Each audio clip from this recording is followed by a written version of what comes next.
This is the third National Custom Car Show presented by Custom Car Magazine. Mike Matthews hosting the show. Welcome, we hope you have a good time. And this is a track by a band called Matrix.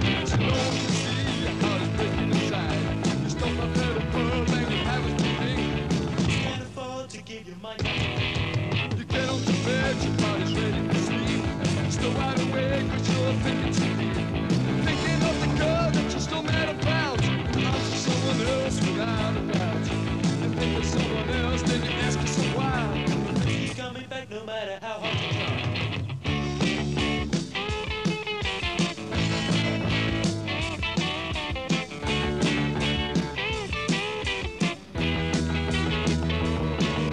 You wake up in the morning and she's still on your mind, thinking about the good times that you left behind. You don't feel like seeing no one at all. You leave me alone cause I wanted a call. You're staying in the evening and you're all alone, listening to love songs by the telephone. Masses of chrome, lashings of polish and loving care, the essence of customizing, that love affair man has with his car, taken to its obsessional conclusion. This year's Custom Car Show in London drew thousands to worship motor cars as an art form. To some, the appeal is in brutal machinery, for most of the exhibits have power aplenty. But there's more than CCs to custom cars. There's nostalgia, colour and exquisite attention to detail. Many are bizarre, some mere monuments to bad taste, but all are worth a second look. George Hinton is Associate Editor of Custom Car Magazine. He explains the customising scene. The basic starting point, you could say, is when somebody's got a new car which has got perfect paintwork on it. And if he wants to make that stand out from the crowd, the usual starting point is something like a set of custom wheels, which could be a slot mag, they could be a wire wheel, they could be a cross between the two, it could be an aluminium wheel which looks like wire. Just bolt them on the car with a set of appropriate tyres, and you've got the starting point. From there you can add chrome or aluminium side exhaust pipes. You can do perhaps a simple accent job on the paintwork, which wouldn't cost very much because you've got a good base there already. Maybe a stripe, maybe a mural, maybe some sort of design like lace work. We actually put some lace on, literally taped to the side of the car and spray paint through it so that you take the lace away and leave the pattern of the lace on the bodywork of the car. Umpteen designs, umpteen effects of that sort which you can get away with. The mechanical side is obviously fairly easy to cope with, whether you tune the engine that's already there, whether you transplant, put an engine in, basically, which makes a nice noise, which is why so many of the cars on display here have got 8-cylinder engines. A street rod is a very different kettle of fish to a modern customised car, in that basically it should have a flat windscreen, which tends to date it as a certain vintage of machine, mostly pre-1950s, and they also tend to be built from the ground up. The chap will construct or buy a special chassis. He will add his unique combination of engine, transmission, suspension, brakes and so on, and also his own particular choice of bodywork, which could be anything from an open roadster to a closed coupe, a van, a pickup, anything you care to name. A street rod purist, Nick Butler is one of Britain's ace constructors. My own car is called Revenge, which took me 14 months to build, part-time mainly. For my own use, Revenge is just a everyday car, which I like to use as often as I can, weather permitting. And I'm really only interested in using it as a fun vehicle.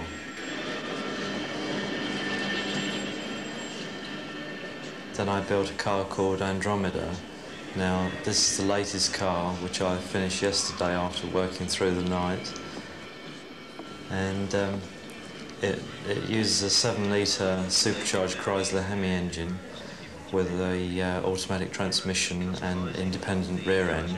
Started in this country. Big article in this month's magazine on sale.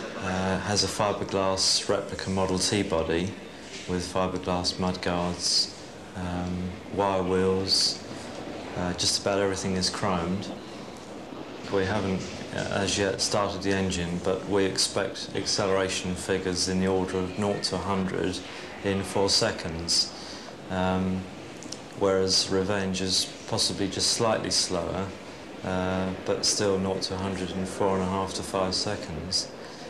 Top speed of both cars is really around about the 150 mark, because the wind resistance is against them because of the sort of bodies that they utilise. Some customisers use their talents to make an automotive statement, patriotism for instance, from Danny Miller. Another exhibitor's inspiration came from across the Atlantic.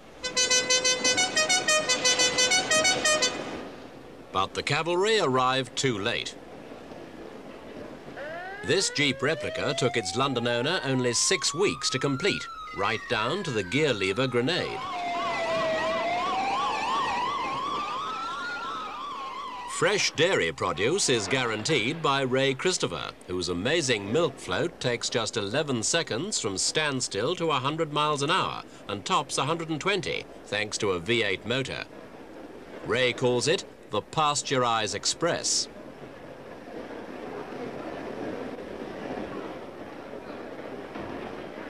Another commercial vehicle, this time in the protection business. Called the Mafia Staff Car, its accessories include a dagger dipstick. Coffins on the running boards carry cleaning materials to dispose of bloodstains or keep all that lacquer agleam. Another offering with a gangland theme, the tastefully decorated bootlegger, an example of the fastest growing branch of customising, beautifully adapted vans. Owner Dave Curtis.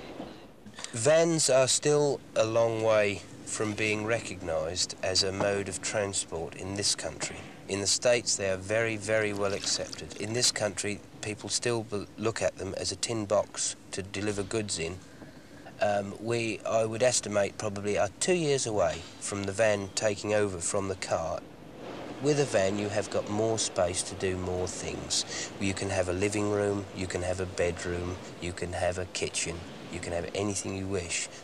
In this particular country, I think you'll probably find there are something like 2,000 customised vans.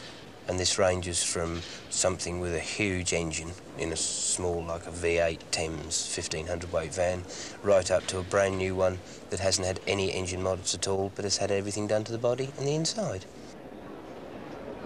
Just how far can a customiser go?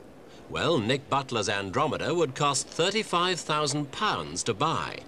More modest show cars like these can still part the owner from a 5-figure sum in sterling. Whether cruising the high streets or hitting the drag strips, the main appeal, of course, is in owning something unique that others will admire. Those with mechanical skill can do some of the work themselves. But for results like these, it helps to have a contract with a chroming firm and a tame upholsterer in the family. This car's called Small Fry. It's so far cost £18,000. Not all custom cars are for show. Some are also for go. George Hinton again. Dragsters are perhaps the basis of customising this country. Their influence is very, very, very pronounced. They're universally rear-wheel drive machines. They have tremendous power outputs, up to 2,000 plus horsepower. And they need colossal wheels on the back to transmit this power to the tarmac. The front wheels tend to be kept as small as possible to reduce wind resistance. And on most of the cars you see at the show, you will see this same relation in that people will fit small wheels to the front and great big wheels to the back, which is aimed, obviously, to give the appearance of a dragster. Lady driver Shelley Billington will be scorching down Britain's drag strips for the first time this season. And like everyone with a car at the show, she's totally dedicated. Shelley, how did a nice lady like you get involved with a project like this? Well, I've watched drag racing for a couple of years, and from the first time I saw it, I thought that's really something I'd like to do. And went from there, really. A couple of friends and I got together, put some time and money into it. And here we are, all ready to go. And what sort of performance do you think you'll get out of the Dragster? Well, hopefully, once I've got used to driving it, about 170, 180 miles an hour over the quarter. That's from standing start in about 8.5 seconds, something like that. Is there a lot for you to do in there? Well, there's quite a few things. You have to turn on the fuel, turn on the ignition, make sure you've still got some oil pressure, get around to the start, then you have to burn out. And at the end of the run, you've got to turn everything off in the right order. And in between all that, hang on to it and make sure you don't go into anything. How do you think it'll feel? Oh, I think it'll be very nice, very exciting and exhilarating, and I'm really looking forward to it. Well, good luck.